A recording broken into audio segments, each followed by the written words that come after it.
Baik, bismillahirrahmanirrahim. Assalamualaikum warahmatullahi wabarakatuh. Halo teman-teman, adik-adik, para pembaca modul pembelajaran interaktif, algoritma dan pemrograman dasar. Selamat datang kembali di channel Pak Coding, rumah para programmer pemula. Baik, pada video kali ini kita akan mempelajari atau membahas terkait variabel reference, ya. Variabel reference. Oke, jadi kita sudah mengenal beberapa jenis variabel ya. Oh ya, saya hampir lupa menanyakan kabar teman-teman hari ini. Bagaimana kabarnya? Semoga masih tetap dalam kondisi sehat walafiat dan semangatnya dalam belajar pemrograman tetap terjaga ya. Oke, saya langsung saja masuk ke materinya. Jadi mengenal variabel reference. Nah, ingat kembali ya terkait variabel.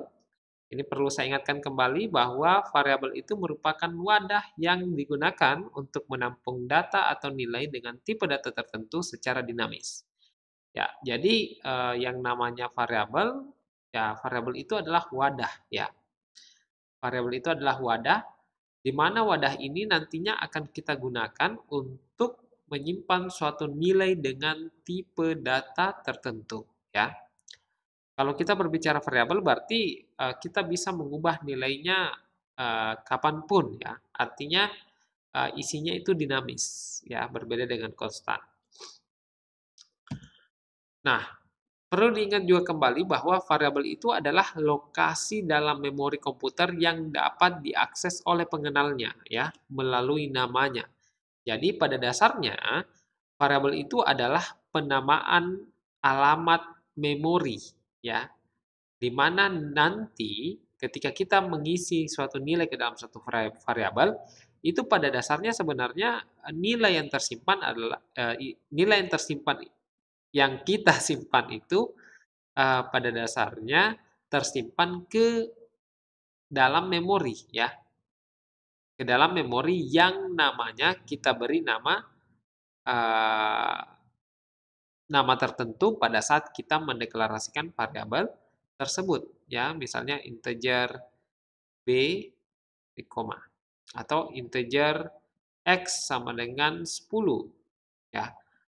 Nilai 10 ini itu tersimpan pada dasarnya tersimpan ke dalam alamat memori yang kita beri nama X ya.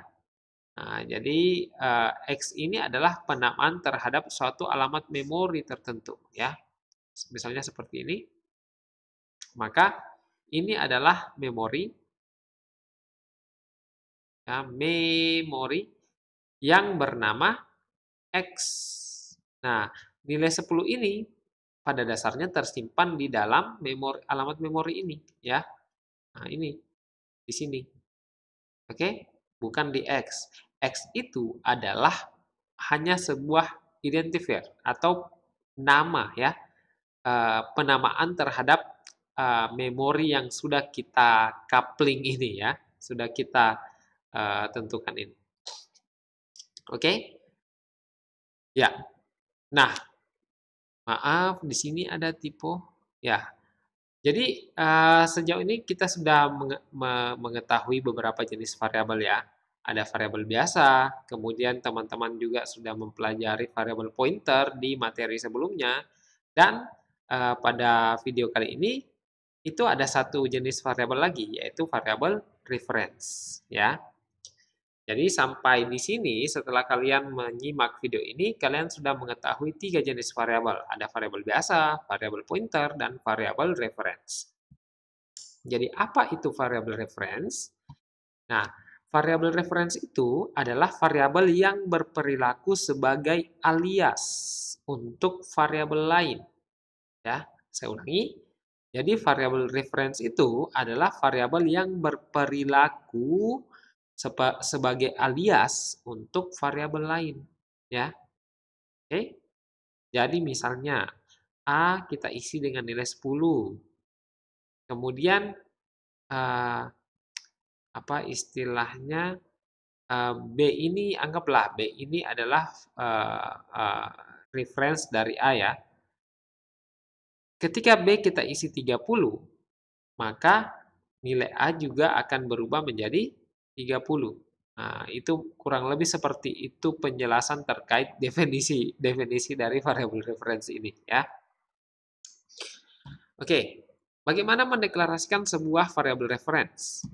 Nah, adapun sintaksnya adalah tentukan atau ketikkan tipe datanya apa ya. Kemudian apa nama variabel reference-nya dan ingat di depan nama variabel reference tersebut harus diawali dengan operator dan. Harus diawali dengan operator dan ini ya. Lalu kemudian sama dengan operator penugasan diikuti dengan nama variabel yang menjadi referensinya. Jadi ingat ketika kita mendeklarasikan sebuah variabel reference, maka saat itu pula reference tersebut harus diinisialisasikan dengan nilai dari suatu variabel tertentu. Jadi kita tidak bisa mendeklarasikan suatu variabel reference sebatas ini saja ya, sebatas di sini saja. Tapi kita harus langsung menginisialisasikan variabel reference tersebut dengan suatu variabel yang sudah kita isi dengan nilai tertentu. Ya. Oke. Jadi T data ini adalah tipe data ya, tipe data dari variabel reference dan tipe datanya harus sama dengan tipe data dari variabel yang menjadi referensinya. Oke? Kemudian dan adalah operator yang digunakan dalam mendeklarasikan reference dan nmref ini adalah nama variabel reference yang ya, kita deklarasikan. Contoh integer ya, integer dan nilai 2 sama dengan nilai 1 ya. Berarti nilai 2 ini adalah alias dari nilai 1. Ketika nilai 1 kita isi dengan nilai 10 ya. Maka ketika setelah kita mengeksekusi perintah ini lalu kemudian kita mengisi variabel nilai 2 dengan nilai 50, maka nilai 1 akan bernilai 50 juga ya. Karena ingat nilai 2 ini berdasarkan kode ini nilai 2 ini adalah alias dari nilai 1 ya. Berarti nilai 2 itu adalah nilai 1 dan nilai 1 itu adalah nilai 2 ya. Berikut ilustrasinya saya berikan potongan kode program. Misalnya di sini saya mendeklarasikan sebuah variabel bernama nilai 1 ya. Ini pendeklarasiannya tandanya integer nilai 1. Ketika saya mendeklarasikan variabel ini maka secara otomatis memori akan dialokasikan untuk di coupling istilahnya ditetapkan lalu kemudian diberi nama nilai 1. Nah, di sini kita bisa melihat pada saat variabel nilai 1 dideklarasikan, nilai 10 diinisialisasikan masuk ke dalamnya. Artinya, nilai 10 ini masuk ke dalam alamat memori dari variabel nilai 1. Jadi tersimpan di sini. Jadi nilai 1 akan berisi nilai 10. Lalu kemudian setelah itu di baris kedua ini kita mendeklarasikan sebuah variabel reference bernama nilai 2 ya. Nah, ketika nilai 2 ini dideklarasikan, ingat diikuti dengan penginisialisasian nilai dari suatu variabel tertentu yang sudah kita deklarasikan sebelumnya. Nah, kalau kita lihat kodenya di sini, integer dan nilai 2 sama dengan nilai 1. Artinya nilai 2 ini adalah alias dari nilai 1 ya. Pada dasarnya sebenarnya ini kan ada operator penugasan ya. Jadi pada dasarnya sebenarnya yang tersimpan ke dalam nilai 2 ini adalah apa istilahnya langsung merujuk ke alamat memori dari nilai 1. Jadi kalau saya gambarkan kurang lebih seperti ini yang tersimpan di dalam ya, variabel nilai 2 ya. Jadi yang tersimpan adalah add lalu dia merujuk ke alamat 0x61fe14 ya. titik 2 langsung nilainya, yaitu 10. Jadi, nilai 2 di sini, saat ini ya, nilai 2 ini bernilai 10, di mana nilai 2 ini langsung menunjuk ke alamat memori dari nilai 1. Ya. Jadi, nilai 1 ini yang masuk ke dalam nilai 2 adalah alamat memorinya dan nilainya.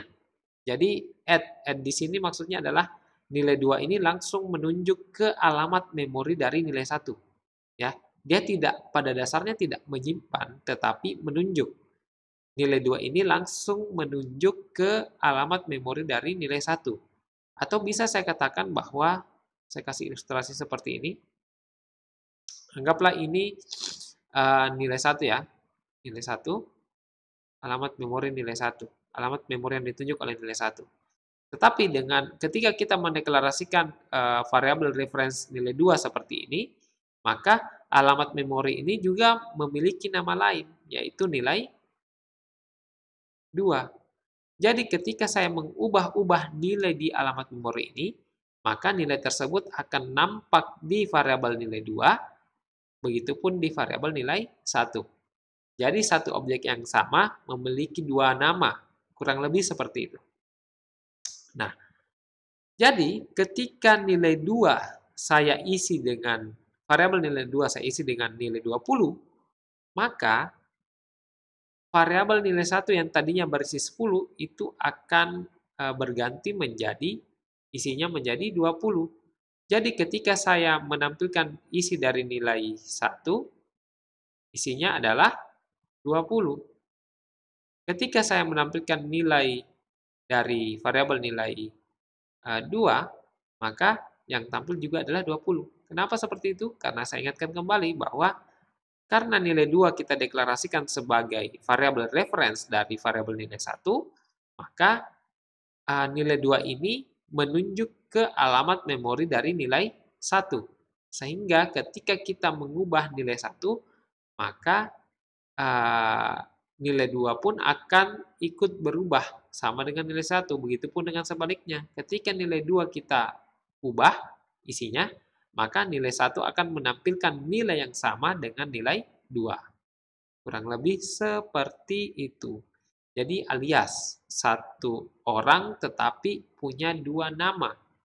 Nah, kalau di sini alamat memori tertentu, suatu alamat memori yang sudah dialokasikan itu memiliki dua nama. Ya, kurang lebih seperti gitulah analoginya. Ya, oke? Ya, jadi itu yang bisa saya jelaskan terkait dengan variabel reference. Saya harap teman-teman sudah bisa memahami apa itu variabel reference. Kalaupun ada hal yang masih kurang dipahami atau ingin diketahui lebih lanjut, silahkan tanyakan di kolom komentar. Baik, terima kasih. Semoga bermanfaat. Saya akhiri. Wabillahi taufiq wal hidayah. Wassalamualaikum warahmatullahi wabarakatuh.